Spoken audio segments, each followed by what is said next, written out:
You're listening to Less of You. I'm Eva. My name is Kami. Come with us as we confront our reasons for being obese while losing weight on semaglutide and roasting our past selves.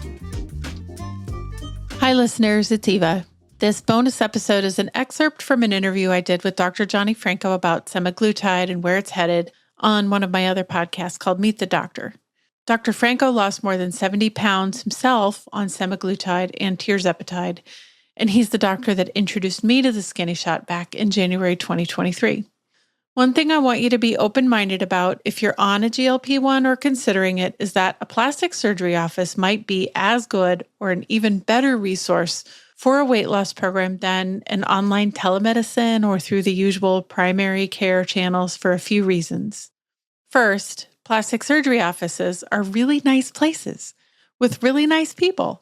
The other reasons are that shortages are making the brand name medications really hard to get, and I hear that insurance doesn't cover it for a lot of people. And even when it does, it might still be more expensive than a compounded medication. Those compounded medications are safe when you can trust the source, and for me, knowing the doctor and the staff personally makes me feel a lot safer. When you start losing, you'll also have other wants, and I won't call them needs, but aesthetic things start to emerge like loose skin and wrinkles. And in my case, I wanted to get rid of all those red spots on my legs so I could feel good wearing shorts again. So it's been great to have all those things in one central place. I've started curating a list on our website of trusted doctor's offices that I know of where you can get the skinny shot. And you can find that list on lessofyou.com at the bottom. And it's also linked in the show notes of this episode. Hope you enjoy getting to know Dr. Johnny Franco. Here you go. The skinny shot revolution is not something we can ignore. It's been super interesting. We see about 2,000 weight loss patients a month in our office, and I think that number is only going to grow. I think it's going to go across. It's super interesting because we've even started talking a little bit about something that I call beyond the weight loss revolution. Because I think now you're going to see all these patients who have skin laxity, some changes in their body, and I think being able to address and speak to that.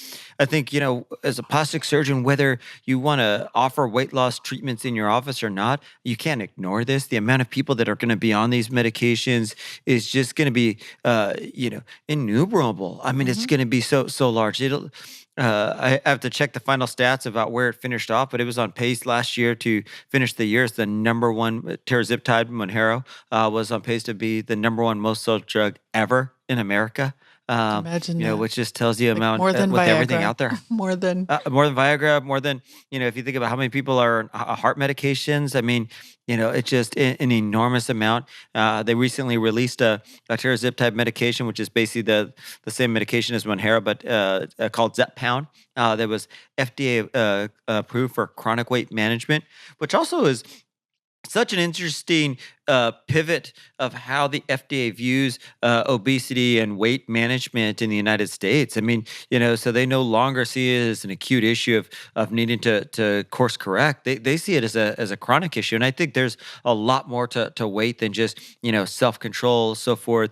And I think it had a bad stigma in the past. But, now with a lot of people coming out, Oprah recently, after denying it for a year and a half, that she was on some of the weight loss medications. Charles Barkley recently was on TV saying that it was the biggest change in his life for himself. So, I hadn't heard about here's Charles some people Barkley. unsolicited, talking about this. And I think it's interesting because it normalizes the conversation of weight. I think in the past there was sort of this weird view of it that people thought it was just a personal issue, that you just weren't eating right, you just didn't have any self-control. We didn't, and by you I mean me. I had all of this. I mean, I had a BMI of almost 40. I was 260 pounds at 5'8", and so I'm in that category. But I think we now see that there's more to it. I also see that there's going to be a change, and now that we see it, if you look at the statistics, it's just groundbreaking. I mean, we were on pace that by the year 2030, 80% of Americans would have either been overweight or obese. 80%. I mean, the healthcare system couldn't support that. And not to go down a rabbit hole, but it just shows you the ripple effect this can have. It's completely changed my life too, and that is actually directly because of you. And So what happened to me was I I had already heard it from my internal medicine doctor, and I said, "No, no, no. I'm going to go back to Orange Theory and do the transformation challenge again for the third time." And I happened to go to your office for something else. I think I was dropping something off for you, and they were like, "Hey, we're practicing consultations today. Can Dr. Arredondo practice consultation on you?" They weren't like, "Hey, you're overweight, Eva. You should do this." They were like, "Can you practice on it?" And I love I love doing that kind of stuff. So I was like, "Sure, I have time." And at the end, he talked to me for about half an hour. He had a really compelling case. And at the end, I was like, "Yeah, no, I'm going to do that. I'm going to go back to the gym." And he goes, "You know, if you say no, you're only going to be the second person out of the 30 that I've already talked to who said no." And that really made me mad. And I still don't know why it made me so mad that he said that, but I wasn't mad at him. And so I said, "Fine, if I try it and I don't like it, I just stop, right?" And he said, "Yeah, just stop if you don't like it." And so I noticed my anniversary was 2 days ago and Oh, wow. of 1 year, and I've lost 67 pounds in 1 year. And I've had an absolutely great experience with your team, and I'm not doing a commercial for you right now. It has completely transformed my entire life. But I think people like you who are using this as a jump start, they're still doing the other things, they're still trying to make changes, they're still being active. So it's not like you're just using this as a out of jail free card. I mean, this is a jump start. This is to adjunct, the people like you who are still being active, still trying to make lifestyle changes. Those are the people that succeed. We have people that do the shot, still come in with their venti frappuccino with Oh no. extra whipped cream and sprinkles on top, and they're like, "I haven't lost any weight." I'm like, "Yep." Kind of interesting. Even if you look at the study last year on coronary artery disease, most people say like, "Yeah, you lost weight. Of course, their coronary artery risk disease should go down." But if you actually normalize the study to take out the variant and match them up for weight loss, in those two groups, still the people on the semaglutide medications still lower their risk. So interesting. Obviously, Mhm. they lowered it pretty substantially because you did lose the weight, which definitely helps decrease the risk of coronary artery disease. But even if you factored that in, they were still at a lower risk. So agree. I think there's a little bit more to this. It's pretty interesting too. They're also doing some studies ongoing now for using some of the semaglutide, the GLP stuff for other type of addictions and cravings. And so interesting how it's going to affect that for smoking, Mhm. alcohol abuse, other things like that. So still TBD. I think one weird thing that happens to me, and maybe this happens to you too, is there's days where I'm like, I need a cookie. Like, I can't do anything else until I have a cookie. It's not like it used to be where I'd be like, I need a bag of cookies. But my Hmm. body's telling me I need something, and I listen, but I don't like there's no binge eating anymore. So one of the things I've started to confront, and actually I'm going to confront on a podcast, is how did I end up there? And I'd never ever admitted to myself that I was a binge eater. Like, we ate to celebrate. We ate when we felt bad. We ate because we were bored. We ate for a lot of really stupid reasons. And It and it's interesting because that's one of the things that we uh, got my little snacks here for him. He's getting restless. It's one of the things too that we actually educate our patients on. Most of us that eat through our emotions and so forth. Life's gonna happen. Shit's gonna happen. And so whether it's a marital thing, a relationship thing, a work thing, a death in the family or a friend or something. I mean, something's gonna happen. And so just being a little cognizant of that. If you need to change your doses, restart, do something like that, because you don't want to slip back into bad habits. you're giving me a perfect transition. So I have such great support from your team. I see Ashley, I've seen Sarah, I've seen a number Hmm. of really great people there. And I don't want to say they're interchangeable, they're all special. But they really know what they're talking about, and most of them have done it. What I think we have a big opportunity for is, people will go to their regular doctor and get a prescription. They may run into a shortage, or they may run into the problem that they're not covered by insurance. And then they don't think, "Oh, I should ask a plastic surgeon for this." And I think there's a lot of people going online and using potentially dangerous sources, and that's really troubling. So how do we make people aware in the middle that this is a great resource and it's safe, if not safer? I could argue that it's safer because you have support. Someone cares about what's happening to you. I do think it's us as plastic surgeons. I think it's us as aesthetic providers to really be part of the conversation. I think in the past, some providers offered it. They didn't really want to talk about it. They were worried about misstepping.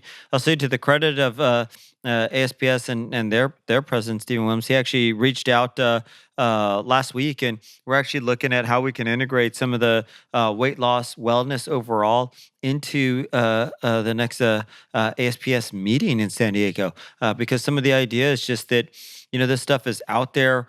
For us not to be part of the conversation is not doing a service to the public, but also to our plastic surgeons, to not educate them, not to be a resource for them, not for them to be able to feel like they're getting information from a good place. And patients are going to be talking about it. And if we can't answer questions or be educated about it, they're going to go somewhere else and ultimately get procedures and things done by someone that's not trained. So Right. I think it's pretty phenomenal that they've taken a big step in terms of really trying to educate its members, and which will filter into educating the public in terms of these treatments. And even if they're not going to offer the medications, I still think that you need to kind of understand the process. You need to understand what's going on. You need to understand like what the conversation is, so that you can make sure that you're involved. Like, when am I getting these people off these medications? What do I need to educate them on? What do I need to know about it? And so I think to just try and avoid the conversation as a whole